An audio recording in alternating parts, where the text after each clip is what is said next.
Have you ever thought about how the choices you're making today will affect your life in the future? Protecting your future isn't just about luck, it's about living intentionally and making wise decisions now.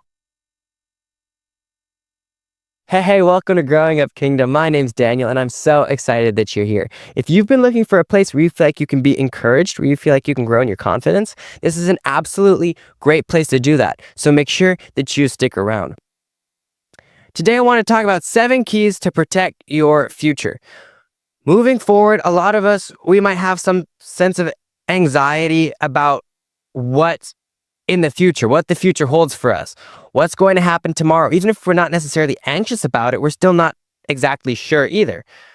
So I wanted to give us 7 keys to protect our future. These are going to be important. Grab yourself a notebook, open the notes app on your phone, take notes, because these 7 things will play out in your life in the long run. Key number 1, let's just go ahead and get right into it. Key number 1 is face life with intention. We can either face life really laid back and just resign to whatever life throws at us, la-di-da-di-da, just rolling with the punches, or we can live life with intention and we can go out and we can get things done. Life doesn't come with a rewind button. There's no boop, boop and try it again. That doesn't happen. So make sure your moments count the first time around. Make sure that you're actually living a life worth living on the first go. You ever watch a movie and then you get distracted or something and then you come back and you're like, I think I missed something. Maybe you zone out for a moment, you thought it wasn't really important. And then you're like, I think I missed something in the plot. I think that there's something happening that I didn't get. You'll probably rewind the video, try to find what you missed. But usually that happens because you didn't think it was important the first time around. And the same can happen in our life. Sometimes we might sleep on something. We might not really live with the intentionality that we should.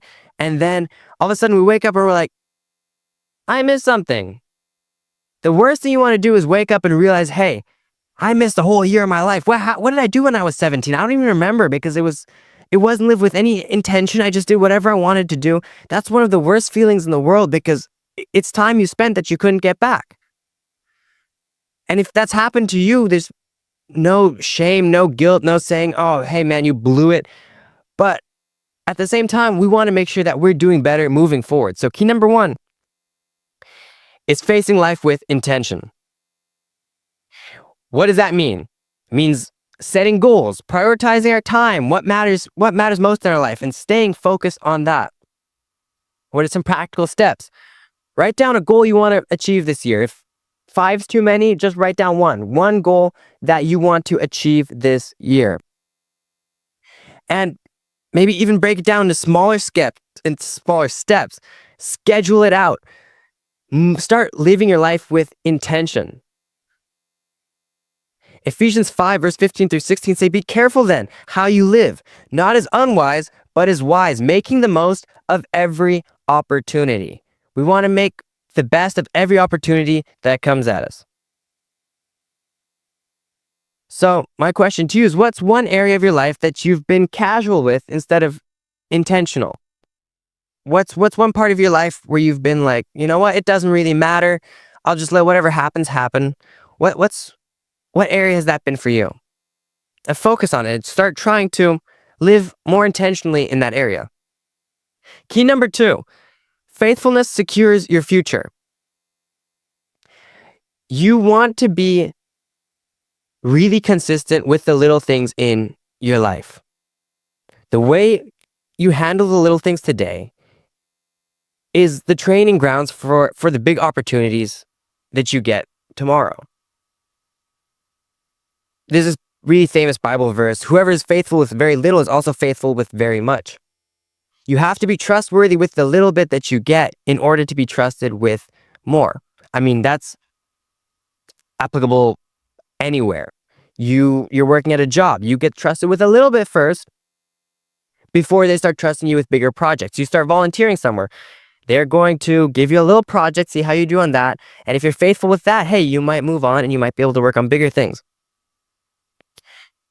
Faithfulness in small things leads to trustworthiness in the big things, whether that's at school, whether that's in your relationships, or whether that's just serving other people. Sometimes we might skimp on serving other people because it's like, hey, no one's around to see it. It's not um, it might not be the most practical, but still, what we do with the little things affects how we do the big things later. So, some practical steps.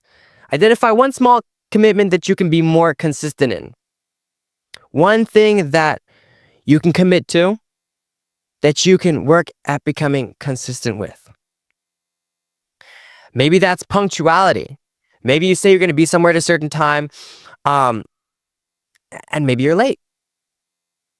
If you're late once or twice, that's all right. But if you start making it a habit, maybe it's about time to start becoming faithful with the little things like being on time. If you said you're going to be somewhere at 5 o'clock, making sure that you're actually there at 5 o'clock and not showing up at 5:15.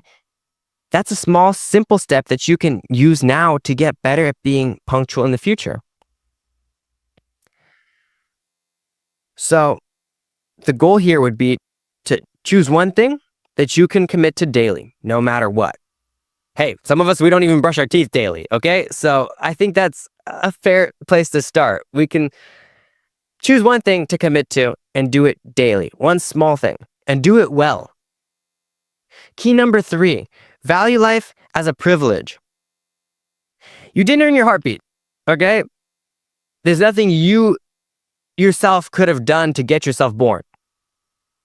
It's a gift. So what are you going to do with it? How are you going to use that now that you've got it?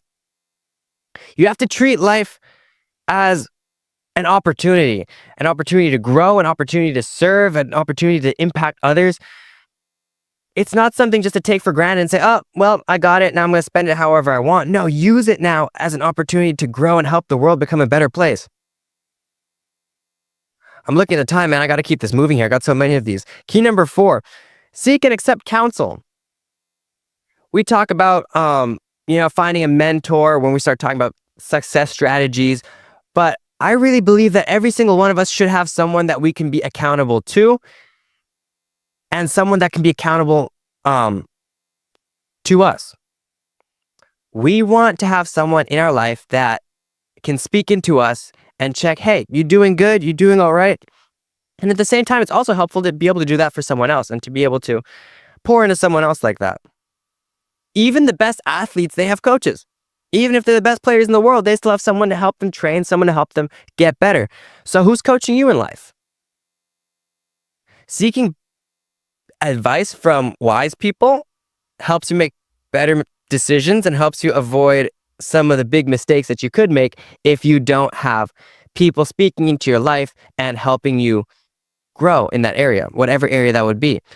You can get mentors for different areas. Maybe there's someone you really admire for the way they get along with their family. You could ask them maybe to pour into you in that area.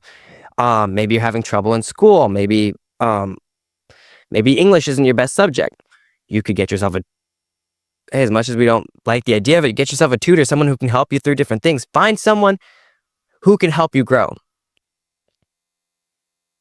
Proverbs 15:22 says, plans fail for a lack of counsel, but with many advisors, they succeed. It's good to have a lot of people around you speaking wisdom, giving you encouragement, helping you grow.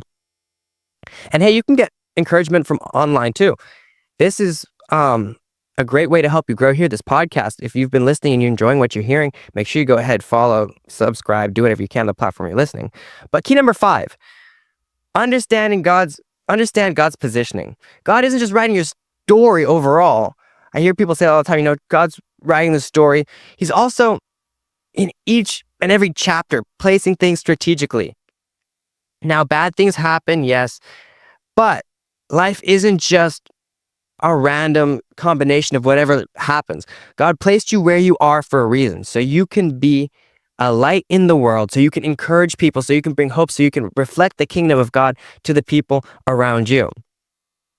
So pray and ask God to show you why he has you where you are right now. Why are you in the place that you are? Because you're there for a reason. And look for one way to be a positive influence on someone this week. whether that be at school, whether that be at work, whether that be at home. Find one person to influence positively this week. Key number 6, avoid bad environments. Now, that sounds like something I would say, right? Just, hey, stay away from the bad places. But the people and places you surround yourself with, they will either build your future or they'll break it. And you can have an impact on how your life grows and whether your life gets built or broken by the places that you hang around in. Who and what you surround yourself with can shape your future, whether that be for better or worse. I think we've all seen someone who hangs around with the wrong people, and all of a sudden they start kind of drifting away. They're not who they used to be because they were hanging around the wrong people. Not necessarily bad people, but maybe the wrong people. And in the same way, I bet we've all seen people who start hanging around with the right people, the smarter people, the cooler people, and that influences them in maybe a more positive way. 1 Corinthians 15:33 says, "Do not be misled. Bad company corrupts good character." I know we like to say, oh yeah, you know what, it's fine, they're not impacting me, but the truth is they are in some way or another. The people you hang around with, the influences that you have in your life, they will affect you. So, what's the challenge here? List some people, some habits, some places that might be holding you back in your life. Some things that might be hindering you rather than helping you grow. I just said, the people you're around, the places you are, they either build your future or they can break it. So, think about it. What are some places, some people that might not be the best for you? And how can you fix that moving forward? How can you avoid those places? How can you maybe work things out so that maybe they're not such a negative influence on you? And commit to spending more time in positive, encouraging environments, whether that be listening to an encouraging podcast like this one, whether that be, hey, maybe going to church for a Sunday, whether that be getting yourself some better, more encouraging friends in your circle. Any of those things help because, again, bad company corrupts good character. And likewise, good company will help build your character, will help you get better character overall. So, key number 7. Make quality choices for permanent change. Sometimes we take ease over quality. Those people who go shopping for stuff and they're trying to find the cheapest price, the lowest prices, the most quantity for the least amount of money. There's a lot of products out there that are screaming cheap, affordable, great quality for the amount of money you spend. But very often it might be a lot, it might be cheap, but sometimes it turns out that the quality is not necessarily as great as if you'd spent money on a higher priced item. I can think of products I've bought where I bought cheaper products because, hey, they were less expensive, or maybe there were more in the package. But sometimes those products, they broke faster, they weren't quite as great as I thought they would be, and then I ended up spending more money to replace them or get a new one because I didn't just spend a little bit more money in the long run. Now, this isn't at all a podcast telling you, hey, go spend your money on the more expensive items at all, but it's those quality choices that we make in our life that have a better effect in the long run. We could be cheap here and there and, skimp on things that will help us grow in the future, but that's just going to affect us in the long run. Your choices are like seeds. You drop them, you plant them, and at some point they're going to sprout up and grow. So you want to make sure that they're quality choices that you're making now. Think about what area you want to grow in. Write down one quality choice that you'll make this week and stick to it. So, the 7 keys. Face life with intention. Faithfulness secures your future. Value life as a privilege. Seek and accept counsel. Understand God's positioning. avoid bad environments, make quality choices for permanent change.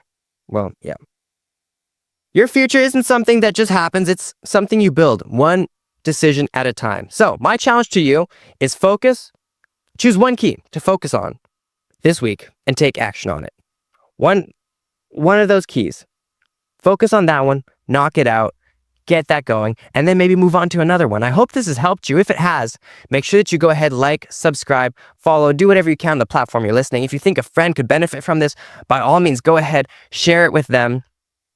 This has actually been part 2 of a series. I didn't mention that at the beginning, but this is part 2 of a series we're calling Mindset Shift. So if you want to catch part 3, make sure you go ahead, like, subscribe, follow, all that sort of good stuff so you stay up to date.